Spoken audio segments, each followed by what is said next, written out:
كانت عندنا طيارة تطلع الساعة تقريبا 5. بعد ما تحركت الطيارة أنا مكتبي تقريبا مشرف على الساحة، ومكتب الراديو مشرف على الساحة، إذ به شخص يدخل علي: السلام عليكم. عليكم السلام. أنا عند الله ثم عنده. قلت: أمر يا والد، وش تبي؟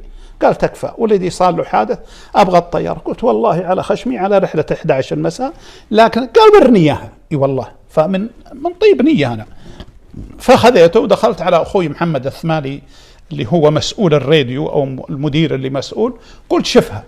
قال: حول ولا قوة إلا بالله. رجعته، قلت: ترى والله انعشاك عندي ذا الليل، والله يا أبو محمد ما أمداني أقوله إلا التلفون يرن. محمد الثمالي. قال: أبو حسن. قلت: إيه. قال: الطيارة رجعت. قلت: ليه؟ قال: الكابتن يقول عندي خلل فني. أنا لا أخفيك القول، ربطت بين هذا الرجل وعندما قال لا حول ولا قوة إلا بالله بهذا الشيء. قلت: خلاص. قلت: استرح، ما يدري وش اللي صاير. ولعندي واحد من الموظفين، قلت: صدروا له تذكرة على حسابي.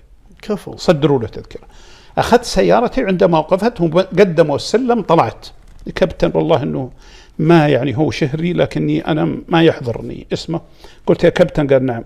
قلت: ترى حصل 1 2 3، قطع شوري، خلنا نجيب الرجال وإن شاء الله الطيارة بتشتغل. قال: جبه يا أخ عبد الرحمن. إي والله. كفو. أخذنا الرجل، وحتى كانت يعني تصور طائرة الترايستار مليانة فل، زحمة شديدة جدا، ما كان في زي السيارات ذيك الأيام الزحمة اللي والخدمات اللي هي طبعا البديلة اللوجستية البديلة. والله إن عندما طلعناها يا أبو محمد وحطيناه، وإني أنا اللي رابط حزامه في الكوكبت في الجنب سيد الخلفي بالكابينة في الكابينة. أيه. إلا الكابتن يقول: لا إله إلا الله، اشتغلت. السلام عليكم.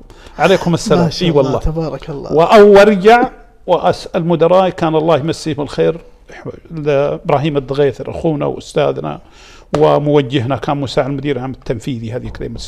بلغته، قال: سبحان الله العظيم، لأنه كان يتابع أي طيارة تتأخر وليش رجعت، ونعمل الجستيفيكيشنز المبررات إنها ليش رجعت. هذه من المواقف اللي حقيقة أنا والله ما أنساها، عندما قال: لا